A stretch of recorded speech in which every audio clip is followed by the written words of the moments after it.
I'm Tara Mergener. Tonight on EWTN News Nightly, pushing ahead. The Trump administration moves forward on immigration enforcement amid protests in Los Angeles and elsewhere. We're at the White House. Feeling the heat, fireworks on Capitol Hill as Democratic governors face questions regarding sanctuary states and cities. Tragedy in India. A London-bound plane crashes in a residential area as authorities try to piece together what went wrong. And precious in the eyes of God. Hear Pope Leo XIV's message to the priests of Rome. These stories and more tonight. From EWTN, the Global Catholic Network, this is EWTN News Nightly. And thank you for being with us on the feast of Pope St. Leo III. Our top story tonight. In India, nearly 300 people are dead after a passenger jet crashes just after takeoff. The plane was set to travel from Ahmedabad in India to London, England, leaving around 1:40 local time. Less than a minute after takeoff, the plane's signal was lost. All but one on board were killed. The plane crashed into a residential neighborhood, killing several people on the ground as well. On board were people from 4 countries, 169 from India, 53 from the United Kingdom, 7 from Portugal, and 1 from Canada.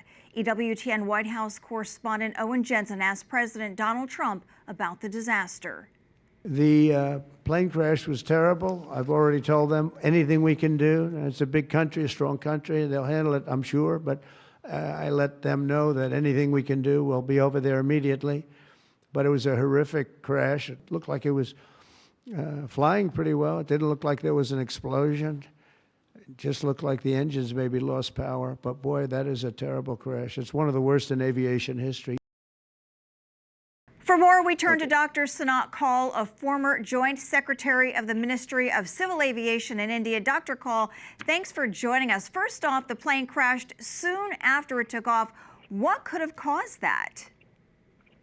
Well, that's the big question, because the plane took off and within 5 minutes, it took off all right, and within 5 minutes, it started descending, and then it crashed. The weather seemed to be absolutely fine, excepting that it was hot weather, and I don't suspect any bird hit. In any case, there are 2 engines, and therefore, we don't really know. We've been discussing this on various TV channels, and the general consensus among the people who who are more knowledgeable is that we should wait for the inquiry, because at this stage, to make an assumption or make a proposition that this happened, that happened, will be premature and unnecessary. Basically, the reason is not known. All we know is that after the pilot took off, and within a couple of minutes, he sent a mayday call to the tower. So something had gone wrong, and the black box has been discovered, has been found, and the other boxes, which have been taken away for investigation and examination. So we have to wait for that. The Air India flight was bound for London, as we know. Have you ever flown the route, and are you familiar with the airport? It's a fine airport. I've never heard anything adverse about the airport. You know, you hear about certain airports. For example, Air India had a crash in 2010, which is about 14, 15 years back. And that was in a place called Bangalore, which is similar sounding as Bangalore, but it's M. And this was a tabletop airport. And it was a 737 aircraft, Boeing 737. And it had a short runway. It landed, and it went beyond the runway and crashed. Well, definitely a lot of people looking into the answers and looking for information from those black boxes. Dr. Sanat Kaul, a former Joint Secretary of the Ministry of Civil Aviation in India, we thank you for sharing your expertise today. Thank you very much. Thanks. Now, that crash in India has sent shockwaves all across the globe, with world leaders all responding, even at the Vatican. Secretary of State Cardinal Parolin released a statement saying that Pope Leo XIV is deeply saddened by the tragedy involving an Air India aircraft near Ahmedabad. His Holiness Pope Leo XIV sends his heartfelt condolences to the families and friends of those who have lost their lives. The Catholic Bishops' Conference of India also released a statement saying, in part, "We humbly urge all our Catholic faithful and all people of goodwill across the country to join us in prayer for the victims of this tragedy, for the eternal rest of those who have died, and for comfort to the bereaved." For more, we turn to Anto Akara, correspondent for the National Catholic Register based in India. Anto, we mentioned the remarks from Pope Leo XIV. Have any other faith leaders said anything yet about this tragedy? No, faith leaders as such, the reactions will come.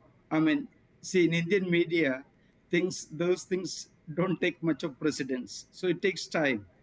There will be statements. Of course, Christians are much ahead. The Catholic Bishops' Conference of India has issued a very prompt statement condoling the deaths and supporting the families, and they are calling for the whole church in India to pray for those families. They are facing this calamity. Absolutely. You know, this flight was headed to London. Have you ever flown this route, and are you familiar with the airport? Yes, I've been there many, many times, but this has nothing to do with the airport. The simple problem is they say it is what they call a 787, Boeing 787. It's called the Dreamliner. I've taken that flight several times. It's a very comfortable flight. And then, unfortunately, both the engines failed. And the flight took off in 30 seconds, it had crashed. I mean, it went, reports say 600 to 800 feet up. And then it didn't gain height. It just went down, just went outside the airport periphery and crashed at the government medical college. And 5 medical students, MBBS, students for medicine, they were killed. Many were injured. And then there are rows of big buildings, 8 and 10 floors, all shattered with their glasses gone, charred and burnt.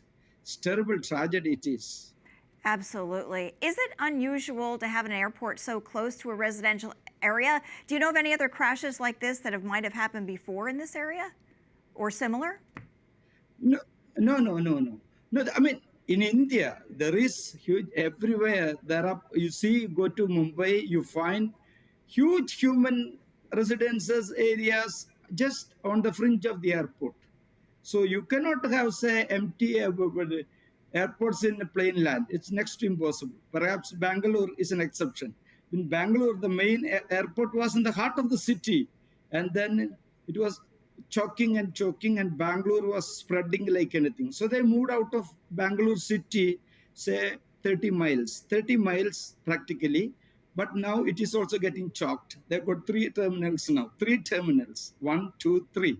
So that is because of India's massive growth. Everywhere there is a problem, there is population around. Yeah, absolutely. Well, a tragedy all the way around. Anto Akara, correspondent for the National Catholic Register based in India, thank you so much for your perspective. We really appreciate it. Thank you. In other news, President Donald Trump said today a massive conflict could occur in the Middle East if Iran does not negotiate a deal. And he warned Iran cannot have a nuclear weapon. White House correspondent Owen Jensen reports. Owen. Tara, President Trump had previously warned that America or Israel could launch airstrikes against Iranian nuclear facilities if negotiators failed to reach a deal over Iran's rapidly advancing nuclear program. In the East Room of the White House, I was able to ask President Donald Trump about Iran. How confident are you, sir, that conflict with Iran can be avoided? Well, I'd love to avoid the conflict. Iran's going to have to negotiate a little bit tougher, meaning they're going to have to give us some things that they're not willing to give us right now. In front of U.S. lawmakers, the president also told me, and I've kept us out of wars. We defeated ISIS completely, 100%. And I haven't had it's peace through strength. I believe in peace through strength. We're the greatest military in the world. Iran's president vowed that his country will continue enriching uranium. hours after the UN Nuclear Watchdog's Board of Governors formally found that Iran is not complying with its nuclear obligations for the first time in 20 years. Meanwhile, a sixth round of U.S.-Iran talks is scheduled to begin Sunday in Oman, and the United States is drawing down the presence of staffers who are not deemed essential to operations in the Middle East and their loved ones. Look, there's a chance of massive conflict. We have a lot of American people in this area, and I said, we got to tell them to get out because something could happen soon. And I don't want to be the one that didn't give any warning and missiles are flying into their buildings. It's possible. The State Department said Wednesday it ordered the departure of all non-essential personnel from the U.S. Embassy in Baghdad. And when asked by a reporter how imminent is an Israeli strike on Iran, Well, I don't want to say imminent, but it looks like it's something that could very well happen. Look, it's very simple, not complicated. Iran cannot have a nuclear weapon. President Trump added he wants Iran, in his words, to be successful, and that he will help them be successful through trade and whatever is necessary. At the White House, Owen Jensen, EWTN News Nightly. For more, let's bring in Dr. Eli Saltzman, an associate research professor of Israel Studies and the director of the Gildenhorn Institute for Israel Studies at the University of Maryland. Dr. Saltzman, thanks for joining us. Officials in both the U.S. and Europe say it appears Israel is preparing an attack on Iran soon. Why would they launch an attack now? Well, first of all, these reports have been around for quite a while, so I wouldn't take these, there's more urgency now, obviously, because there's more chatter. But generally speaking, these concerns were voiced in the past as well. The main reason now is that the Israeli government feels that there's a window of opportunity or window of vulnerability from the Iranian perspective. In one of the recent attacks that the Israelis have conducted in Iran, they were able to take out some of its major air defense systems. And at the same time, there were reports, including the IAEA just recently, saying that Iran has been enriching its nuclear material, uranium, to a level that allows it to develop at least a few atomic bombs. So in that sense, they feel that the time is running out and that there's a need to attack now rather than be sorry later. The International Atomic Energy Agency has formally declared Iran in breach of its non-proliferation obligations for the first time in 20 years. Iran has rejected that assertion, and that would enhance aspects of its nuclear program in response. The U.S. and Iran are scheduled to have nuclear talks on Sunday. What do you suppose the end game is here, and can it actually be achieved? Well, I think it's part of the negotiations. I think that the Iranians are playing tough. They're playing a difficult game of chess, 3D perhaps.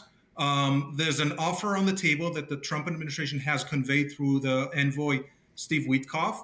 And come Sunday, they will negotiate and they will see what the Iranian response is. Now, 2 weeks ago, President Trump warned Israeli Prime Minister Benjamin Netanyahu about striking Iran while U.S. negotiations were still underway. So how much influence does the president actually have in this situation? I think that a great deal of influence, certainly. And indeed, a couple of days ago, Trump even went further and said that there's no green light. In other words, there's a red light to any prospects of an Israeli independent unilateral attack. The United States does not want to be complicit, certainly while the talks in Oman will take place this coming Sunday. But more generally, they are very much concerned about retaliatory actions by the Iranian regime against U.S. targets in the region. Case in point, for example, they ordered the evacuation of 3 embassies in the regions, Iraq, Kuwait, and Bahrain for the time being. And even Trump made a comment that the region is very volatile, very dangerous at the moment. So how could the U.S. be pulled into this situation, in your opinion? Well, I think that from the Iranian perspective, anything that Israel does comes with American blessing. So if the Israelis go alone and decide to attack the nuclear sites independently without any American involvement, this will not do. This will not help to facilitate or alleviate any concerns from Tehran that there was some kind of coordination behind the scenes with the American administration. Obviously, so many details still developing. Dr. Eli Saltzman, thank you so much. We do really appreciate your perspective. Thank you so much, Tara. Have a good one. Oklahoma carried out a state execution this morning. This after an inmate's stay of execution was denied by the Court of Criminal Appeals. The state used lethal injection to take the life of John Fitzgerald Hansen. He was convicted for the 1999 carjacking and murder of 77-year-old Mary Bowles. Hansen was transferred from federal custody in Louisiana, where he was serving life in prison, to Oklahoma after U.S. Attorney General Pam Bondi approved the state's request. This is the third execution in the United States just this week. Alabama and Florida each exercised the death penalty on Tuesday. The Catholic Church opposes the death penalty because it's an attack on the inviolability and the dignity of the person. And a grim milestone, as Ukrainian officials say, more than 1 million Russian troops have been killed during the 3-year war. This comes as Russia launches more strikes on Ukraine overnight, killing several and leaving scores more injured. The Ukrainian Air Force says 63 drones were launched, with the brunt of the force hitting Kharkiv. This follows waves of drones and missiles that Russia has launched in recent days, including a record bombardment on Monday. We have a lot more still to come on EWTN News Nightly, including a chaotic scene, why a U.S. senator was forcefully removed from the Department of Homeland Security press conference, and a trio of governors is on the hot seat on Capitol Hill, the fireworks that erupted at a hearing over sanctuary states and cities.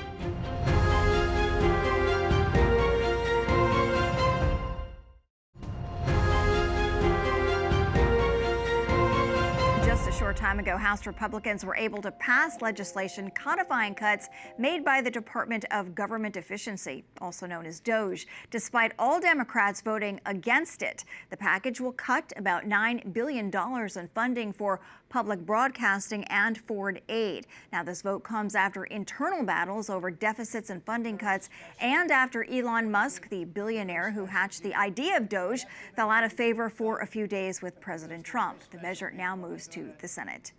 Chaotic scenes as U.S. Senator Alex Padilla is forcibly removed after interrupting a news conference by Homeland Security Secretary Kristi Noem. A dozen violent criminals that you're rotating on your. I also want to talk.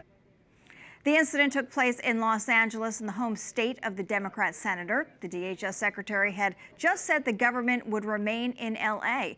to, quote, liberate it from the socialist and burdensome leadership. Governor Gavin Newsom responded on social media, calling Padilla's removal outrageous, dictatorial, and shameful. Secretary Noem says she wished the senator had identified himself. She met with a California Democrat for 15 minutes after the incident. Senator Padilla says he merely had a question and was trying to ask it peacefully.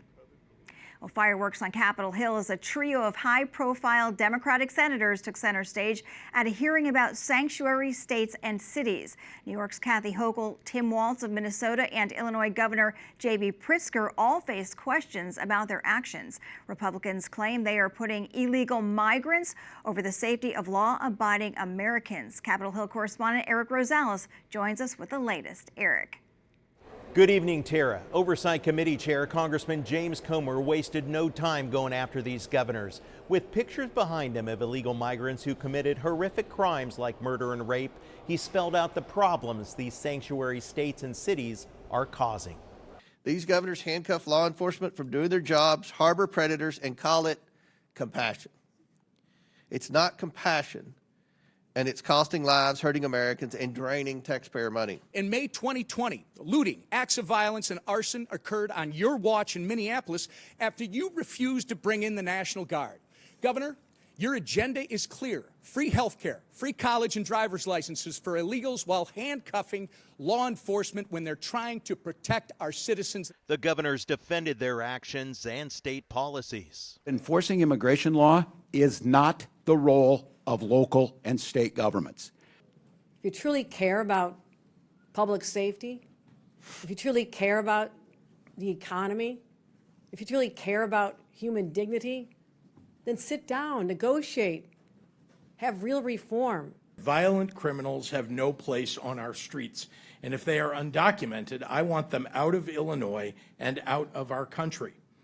Democrats add even U.S. citizens are being deported. Innocent Americans who live in our neighborhoods, who do the work that we won't do, who abide by the laws, who play by the rules, who love their new country and who cherish their faith.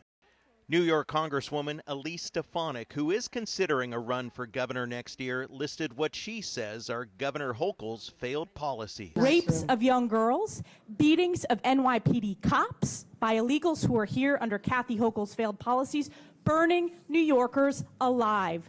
This is Kathy Hochul's New York. Minnesota is not a sanctuary state, although several cities within the state are. Governor Walz accused the Trump administration of creating a deliberate war and stoking fear in all migrants, especially children. Minnesotans are angry with what they've seen happen to their neighbors.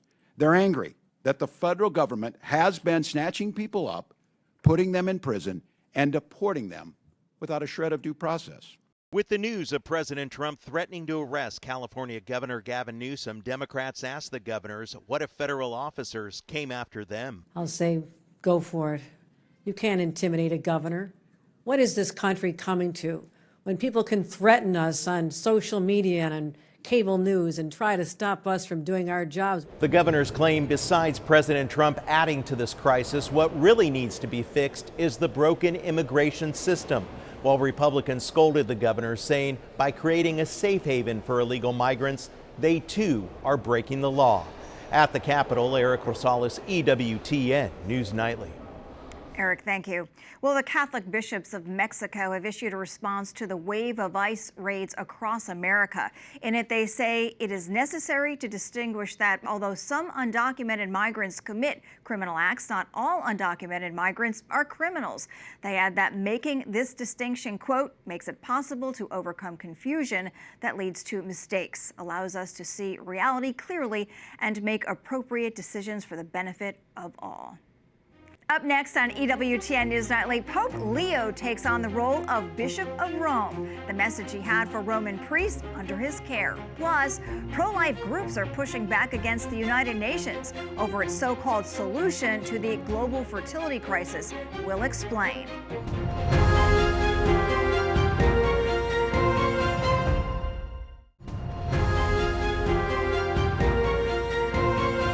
A new poll shows more Americans support policies that prioritize birth sex over gender identity. The new study from Gallup says 69% of U.S. adults believe transgender athletes should only be allowed to play on sports teams that match their birth gender. 66% of Americans agree people should be required to list their birth sex on government documents. The study also found a decrease in support for changing one's gender. In 2021, 46% called it morally acceptable. This year, that number is 40%.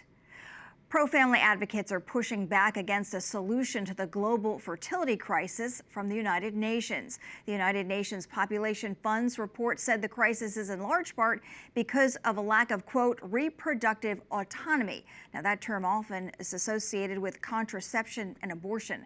The UN group says the solutions include adoptions by same-sex couples and the dismantling of traditional gender norms. Pro-family groups were quick to respond.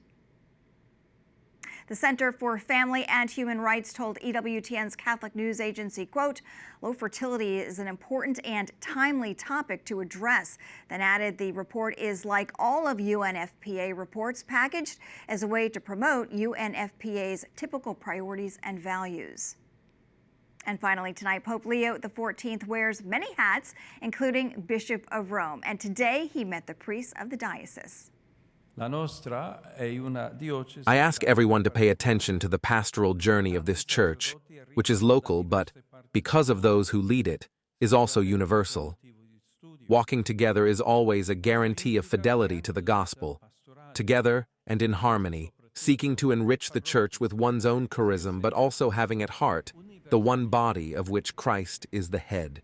The Holy Father also told them, quote, you are all precious in the eyes of God, adding, quote, I assure you my closeness, my affection, and my willingness to walk with you. And we thank you for watching tonight. Remember, you can follow us on social media, Facebook, X, and Instagram at EWTN News Nightly. I'm Tara Mergener. Good night and God bless.